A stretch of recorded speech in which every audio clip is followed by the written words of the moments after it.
Dear political science aspirants, right now I have the right to freedom. एक topic है Indian constitution at work. जब हम +2 level का पढ़ेंगे, when we read then we will get Indian constitution at work, rights in the Indian constitution. what are the rights given to us. देखिए, इसके अंतर्गत आपको right to life and personal liberty है. इसके बाद मैं स्पेशली आज डिस्कस करने जा रहा. I am specially going to discuss preventive detention. Ordinary या प्रिवेंटिव डिस्कशन. देखिए, right to life and personal liberty के अंतर्गत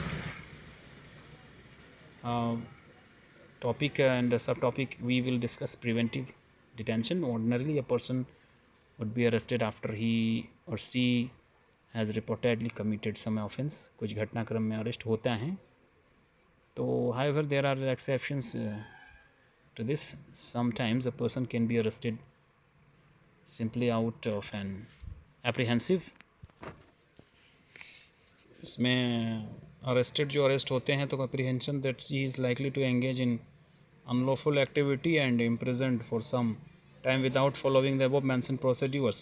कुछ प्रोसेस होते हैं, जैसे DK बासु गाइडलाइन है, उसको अगर फॉलो नहीं किया जा रहा है पुलिस के द्वारा, तो आपको जो संवैधानिक अधिकार दिए गए उसके आधार पे आप आगे बढ़ सकते हैं. जैसे कि this is known as the preventive detention, जिसमें यह अधिकार को बोला गया है प्रिवेंटिव डिटेंशन, बचाव के लिए, रुकावट से बचाव, जो रोकने का प्रयास करते हैं वो लोग. It means that if the government feels that a person can be a threat to law and order or the space and security of the nation, it can detain or arrest the person. वो person को arrest कर सकते हैं जो राष्ट्र हित में खतरा पैदा हो, जिसके द्वारा. This preventive detention can be extended only for 3 months.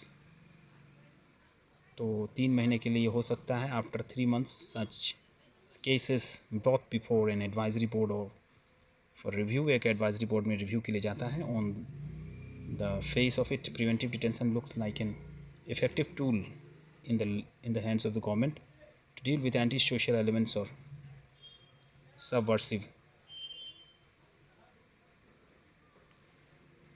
तो यह एक ऐसा कानून है जिसके द्वारा एंटी सोशल एलिमेंट से बचाव सुनिश्चित होती है. But this provision has been often misused by the government. Many people think that there must be a greater safeguards in this law so that it may not be misused against people for reasons other than which are really justified.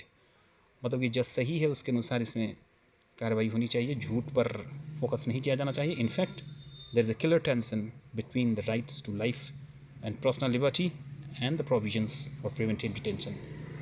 तो preventive detention का क्या अर्थ है और इसको किस तरह use किया जा रहा है और क्या यूज़ होना चाहिए, हम लोगों के लिए क्या बेनिफिशियल होगा, तो हमें संविधान के अधिकारों को जानना चाहिए.